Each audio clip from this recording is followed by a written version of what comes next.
nire izena Andrea Gilbeltza da, Donostiko Hotel Nizan lan egiten dut, administraritzan eta gize baliabidetan.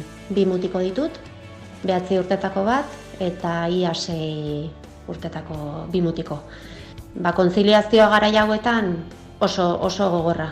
Nire kasuan telelanarekin egon naiz lehenengo momentutik, eta nire lanpostuaren ezaugarriengatik bastante kargarekin eta tensio handiarekin. Izena Silvia da, Silvia Carballo, eta Donostiako udalean egiten dut lan. Nire kasuan, nire bikoteak ez dauka telelana egiteko aukerarik, orduan ni martxoaren 14 edo, ni izan naiz etxean geratu dena 2 umeekin. Konplikatua da.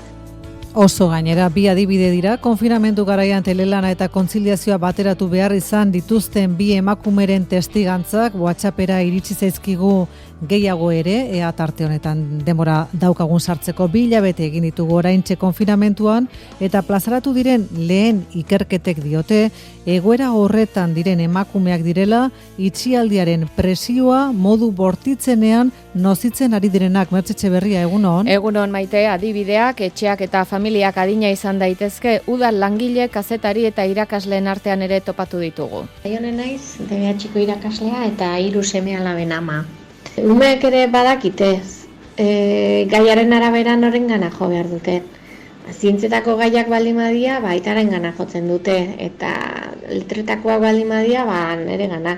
Egia esan, eta askotan nahi tokatzen zait, kexak edo zalantzak edo agobioak edo dauzkaten nien, entzutea, entzule gisa egotea edo aholkuak eman behar izatea. Gure kasuan, sorte handia izan dugu, senarrak eta bilok udaletan lan egiten dugu eta nik ordutegia aldatzeko aukera izan dut. Senarrak goizez joaten da lanea eta ni arratsaletan nahitzen. Hola, goizez nik enaz gure 2 semen kargu. Baina etxean egon da ordutegi banaketa ez da inzurruna. Eta eromena nik goizetan lan virtuala inberritenian sortzen da, Orduan, tratua nahitu behar da semeekin, tarte hori errespetatu dezaten. Eta askotan, ez da erresa izaten, beraiek ere lanean nahi dielako eta zure beharra dutelako. Goizeko 6:30 ordenagailu aurrean, eta, aurrak esnatu bitartean, alik eta lan gehien aurreratu, gero beraiekin egon, beraien etxeko lanak, Classroom bitartez, andereñoen emailak. Gure kasuan, sorte handia izan dugu, senarrak eta bilok udaletan lan egiten dugu eta nik ordutegia aldatzeko aukera izan dut. Senarrak goizez joaten da lanea eta ni arratsaletan nahitzen. Hola, goizez nik enaz gure 2 semen kargu. Baina etxean egon da ordutegi banaketa ez da inzurruna. Eta eromena nik goizetan lan virtuala inberritenian sortzen da, Orduan, tratua nahitu behar da semeekin, tarte hori errespetatu dezaten. Nire izen Alide da, kazetaria naiz, eta nire lanaldiaren zati gehiena etxetik egiten ari naiz momentu honetan. Lanerako gela bat prestatu dut etxean, maila daukat, ordenagailua, irratia ere bai, eta bertatik lan egiten saiatzen naiz, baina beti ez dut lortzen. Behin baino gehiagotan egon gelan bukatu dut, kaskoak jarrita, jare telebista ikusten edo jolasten ari den bitartean, eta horrela, kronikak prestatzen ari naizen bitartean, egunen batean, bai, jostailuzko bazkaria jaten egon naiz. Telelanean etxetik eta seme-alaben zaintza eta eskola jarraipen euren kargu duten emakumeak jasaten ari diren zama nabarmendu du Valentziako Unibertsitateak egindako ikerketak. Telefono bidezko elkarrizketa eta online inkesta baten bitartez egin dute, oraindik gehiago sakondu beharra dagoela adierazi dute Valentziako Unibertsitatetik, baina aipatutakoa ondorio nabarmenena horixe gizonak ere kasu askotan etxeko lanak eta aurrei lotutakoak bere gain hartu dituzten arren itxialdi honetan, zamarik handiena emakumen bizkar ari dela geratzen. Bereziki nabarmena da hori eskola jardueren jarraipenari dagokionean guk jaso ditugun testigantzetan ere argi ikus daitekenez. Irakasle lanari dagokionez, eta tutorea izanik, bilerak eta egin behar izan ditut online edo telefonoz, bai? Eta horretan gehiago izan dira amak aitak baino hitz egiten zuenak. Konturatu naiz, nola ni naiz etxean geratzen dena, karga mentala deitzen zaion hori gehiago hartu dut, eta nabaritzen nahi naiz pila bat. irakasleek, eskolako irakasleek niri bidaltzen dizkidate emailak, zer egin behar duten umeek, zer ez, etxeko lanak, zein primatu behar dan, zer ez datak, hori guztia, pizkat gainean egotea, modu natural batean eta konturatu gabe nik hartu dut. Egoera berri honetan nik uste rolak berriz ere errepikatzen nahi diela. Zaintza kontua eta eskolen lanak ere berriz ere emakumeen gelditzen nahi dielako. Nik bintzat nire inguruan horrela ikusten dut eta emakumeen motxila handikan ere handiagoa da, ez? Amaia Agirre, egunon? Egunon. Identifikatuta ikusi duzu zure burua? Bueno, bai, nire burua bai, baino sorpresarik gabe egia. Bai, ezta. Eta ze kontzeptu interesgarria zama mentalarena. Bai. Ze astuna den zama hori. Ander Bergara emakundeko aholkularia eta gizonduz plataformaren koordinatzailea, egunon zuri ere? Kaixo, egunon. Zu ere telelanean ari zara, ezta, Ander? Bai, gu ere hemen nire bikotekidea eta biok telelanean ari gara. Eta umeak ere teleklasean ari dira. Bai, teleklasean. Eta Amaia zu ere bai, ezta? Bi ume txikirekin? Bai, hori da. Bat teleklasean eta bestea ezerezean urte bete daukalako orduan pixkat. Haren gainean egon beharra. Amaia Agirre Migueles, soziologian doktorea da Euskal Herriko Unibertsitateko irakaslea eta antropologia feminista ikerketa taldeko kidea. Ikerketa lerroen artean ditu bikote harremanak diruaren kudeaketan eta etxeko zein zaintza lanen banaketan. 2 hilabete konfinatuta Amaia. Ez dakit nahikoa tarte baden kontziliazioaren esparruan zer gertatzen ari den trazartzeko. Valentziako ikerketa esan dugu nahi bali bada izebergaren puntan ikusten dena izango da, ezta? Bai, badakit beste unibertsitate batzutan ere Bartzelonakoan eta badaudela horrelako ikerketak egiten eta nik uste dut ere gurean egin beharko dugula horrelako zerbait, badelako oso, momentu tamalgarria baina baita ere interesgarria soziologikoki hitz egin da. Hala ere, nik uste dut azken batez, salbuespen egoera honek erakutsi diguna izan da arazo kroniko bat azaleratu duela besterik ez.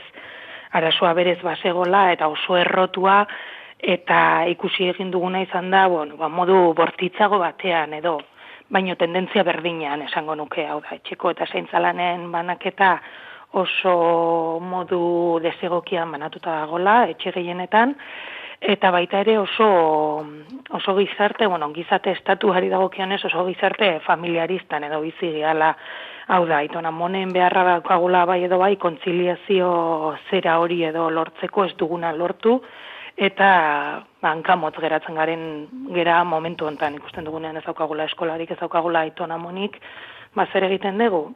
Ez dakigu hori da kontua, ez dakigula zer egin, eta gainera diskurtso horrek edo zaintzari ematen zaion garrantzia eta agerian geratu da zer relevantzia gutxi ematen zaion diskurtso politikoan esan nahi dute eta publikoan non ez den agertzen. Badirudi, norberak bere etxean konponduko da alden moduan eta hori bada arazo larri bat. Arazo kolektibo horren individualizazioa, gainera, konpon zaitez, zure etxean, zure baliabideekin eta aurrera. Ander, ados? Bai, erabat ados nago, Amaiak esan duenarekin. Agerian geratu da, gizarte honek zaintza beharrei ematen dien erantzuna ez dela egokia. Eta hau inoiz baino agerian geratu da, eta horregatik justu, eta askotan orain testigantza individualak entzun ditugu, baina kontua ikuste dut ez da arazo individuala, bada izatez, ez, eta familien arazo bat da, baina atzetik dagoena da egiturazko eta gizartearen arazo bat. Horregatik, nik uste dut momentu hau aukera hau aprobetxatu behar dugula, hain justu, zaintza den inguruan dagoen antolaketa aldatzeko. Eta horretarako beharrezkoak dira egiturazko neurriak. Gizarte osoan eragina izango dutenak, ez? Batetik, argi dago gizonekin lan egin behar dela, eta euren korresponsalidadea bultzatu. Hau da, gizonen artean zaintzaren etika eta praktika datu behar da, eta injustu horretarako guk ere kanpaina bat dugu orain martxan, koronavirus garaian zaintza gehiago egin dezagun dagokiguna, hori da leloa, eta hor bilatzen ari garena da gizonak gehiago inplikatzea zaintza lanetan, orain ez dago aitzakirik, ez, asko etxan daudelako, eta balioan jarri nahi dugu ere zaintza lan hori, baina gizonengan eragiteaz gain ere eragin egin behar dugu egituretan. Batetik lan munduan edo lan mundua aldatu behar da, lan munduko egiturak, kontuan izan dezaten zaintza lana hori existitzen dela, eta bestalde batetik oso importantea da, gure ustez, zaintzarako sistema publiko sendo bat izatea.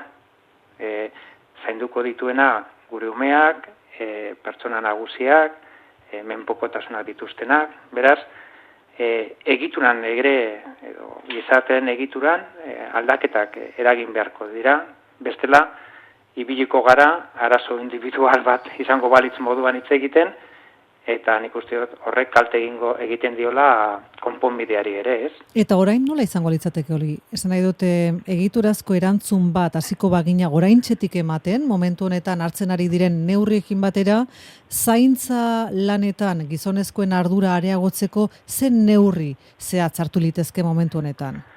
Bueno, nire ustez, herrialde batzutan ja hartzen ari dira. Eta berdintasun indizeetan postu gorenetan dauden herrialdetan ikusten dena dira batez ere Europako iparraldean dauden herrialdeak, eta hor batetik gurasotasun baimena dituzte zabalak, 100% ordainduak, eta neurri handi batean transferi ezina direnak. Orduan, hor badago egiturazko neurri bat hartu daitekena, eta autonomia erkidegoa hildo horretatik hildo hori abiatu du ere,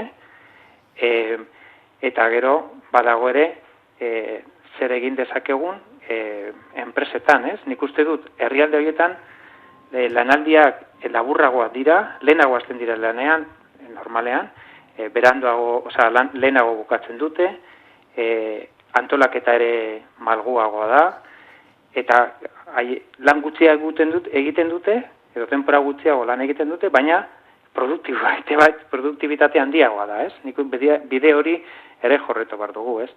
Eta nik uste dut, eurengandik ikasi behar duguna da, badutela zaintza sistema publiko sendoa, edo gurea baino sendoagoa, eta horrek ere asko laguntzen du. Eta familiak eskargatzen ditu lan hori egitetik, ez?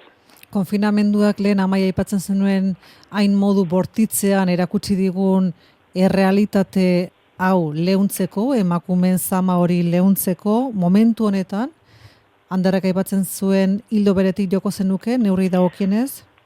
Bai, nik uste dut, krisi bat murgilduta gauden heinean, krisiai irtenbideak emateko genero ikuspegia edo ezinbestekoa dela, baita ere ikusi zen aurreko krisian 2008ko krisian zen olako ondorioak ekarri zituen, eta ondorio gainera desberdinak baita ere emakume eta gizonentzat, eta klase soziala kontutan eukinda ere oso ondorio desberdinak, izan beharko litzateke hain zuzen ere hori, azteko ikuspegi aldaketa bat, eta irtenbideak genero ikuspegi batetik planteatu.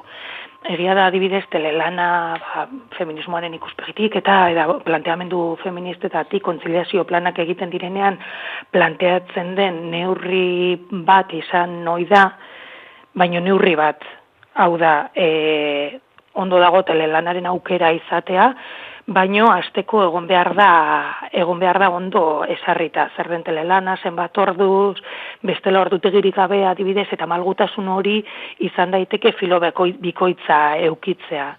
Ez badator bestelako neurriekin adibidez, orain ikusten gauden bezala ez da eramangarria. Zientzia fikzioa da, pentsatzea bilume txiki, 3, 4 edo gehiago zaindu behar dituzula, eta lana aurrera ateratzea. Beraz, izan beharko litzateke nahi zuzen ere hori da. Askoz zabalagoan, neurri askotan planteatu izan diren neurriak, mundu guztiak gutxi gora bera badakizkigu zeintzuk izan daitezken, edo, igual batzutan probatu behar da, eta ez da ondo ateratzen, kontua da, nik uste dut gehiago borondate politikoaren esparruan kokatu beharko litzatekela aldaketa guzti horiek.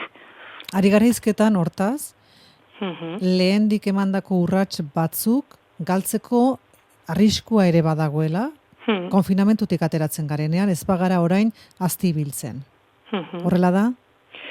Nik uste dut bai, eta ikertu beharko da, eta ikusi beharko da, baina esan dudan bezala aurreko krisian baita ere ikusi egin zen, adibidez, hasiera batean egia da desenplegu egoerak gizonei gehiago eragin ziela, beraien sektoreak izan ziren, beraien sektoreak tradizionalki gehien artean, lehenengo eragin zielako desenpleguak, baina gero gehien bat emakumeen desenplegua egon zen eta gainera kronifikatu egin zen nolabait. Eta horrek ekarri zuen, adibidez, etxeko andre bilakatzearen nahita nahiez bilakatzea. Hori egoera horrek adibidez, emandako bat aurrera pauso eta bat eskubidei kalte egin die. Nik uste dut norabide berdinera goazela eta irabazitako egoera eskubide eta partekatze sama zaintza eta etxeko lanen partekatze horretan atzera joango garela segurunik ez badego hain zuzen ere heltzen ikuspegi genero batetik edo. Ari gara eredu edo adibide gehiago jasotzen kontziliaziorako dauden momentu honetan arazoen ingurukoak. Gure etxean 2 guraso gara eta 2 ume, 4 urtekoa eta 8 hilabetekoa bestea. Gutako batek telelana egin dezake, bestea egoera honen aurretik eszedentzia hartuta zegoelako, txikiena zaintzeko. Bestela, ia ezinezkoa litzateke 2 gurasoek lan egitea. Eta egoera hau sostengaezina da denboran. Sostengaezina da denboran. Lehen aipatu duzu, Ander, COVID-19 larrialdaren kanpaina bat jarri duela martxak gizonduzek, koronavirus garaian zaintza gehiago egin dezagun dagokiguna, gizonezkoei zuzenduta, zer moduzko harrera izan du honek? Batez ere sare sozialetan egindako kanpaina izan da, eta nahiko harrera ona izan du. Guk kanpaina webunean dugu eta 1000 bizitalditik gora izan dira webune horretan. Gero sorasaldi virtual bat ere antolatu genduen zaintza eta gizonak eta zaintza gaiaren inguruan, eta 1300 ikustaldi baino gehiago izan dira. Kanpaina ere 90.000 lagunen gana heldu da, eta oraindik ez da bukatu kanpaina, baina nik uste dut gure mezua zabaltzen ari dela, eta momentu honetan mezua hori argia da, eta da gizonok gure ardura hartu behar dugula, eta jokigun ardura. Izatez, orain arteko datok esaten dutelako, zaintza, ordaindu gabe egiten den zaintza lanaren eren bat baino ez dugula egiten. Emakumeek 2 eren egiten dute, Eustaten daturen arabera, eta gizonok bakarrik eren bat, eta askotan egiten dugun lantarte hori ere, jarduera harinenak edo ludikoenak izaten dira, Lehen aipatu da karga sama mentala, horrek duen garrantzia, ez da gauza bera laguntzea, ala etxeko ardurak antolatzea, eta nik ere aipatuko nuke sama afektiboa ere.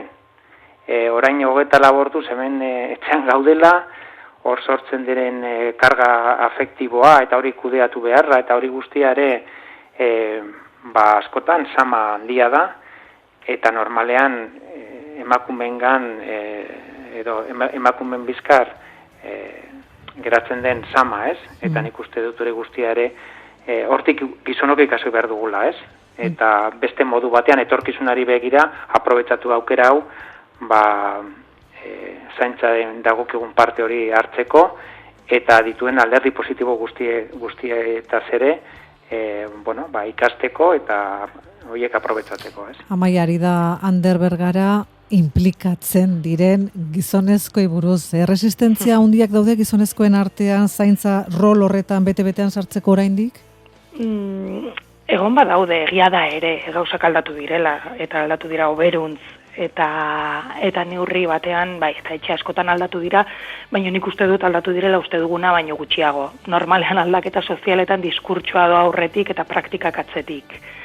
Eta aipatu duen, Anderrek aipatu duen, ludikoenak, edo semiozioak, esaten diren horiek, umeak igual eramatea ez dakit nora, edo paseoa egitera, edo, baina, betiko errutinak, dutxak edo afariak edo lako gauzak ikusten da oraindikan oso bagenak eta zurruna dagoela. Eta esaten dudan bezala uste duguna, baina nik uste dut gutxiago aldatu dela. Begira beste mezu hau? Nik ulertzen ez dudana da, zergatik implizituki ulertzen den, telelanean zauden bitartean zure seme-alabak zaindu aldituzun. Gure egoera hau da, nire bikotea sanitarioa da, eta lanera joan behar du derrigorrez, eta nik 8 orduko telelana daukat, eta 2 eta 5 urteko 2 alaba. Duela 2 hilabete pertsona bat daukagu kontratatuta, horrek dakarren kostuarekin, 6 ordu etxean umeak zaintzen nik lan egiten dudan bitartean.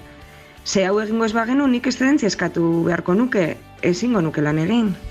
Eta jarraituko genuke, segurenik amaigabeak izan litezkeen mezuak entzuten, baina denborari gabe geratuko gara. Amaia Agirre eta Ander Bergara, eskerrik asko gaur Euskaratia gurekin izateagatik.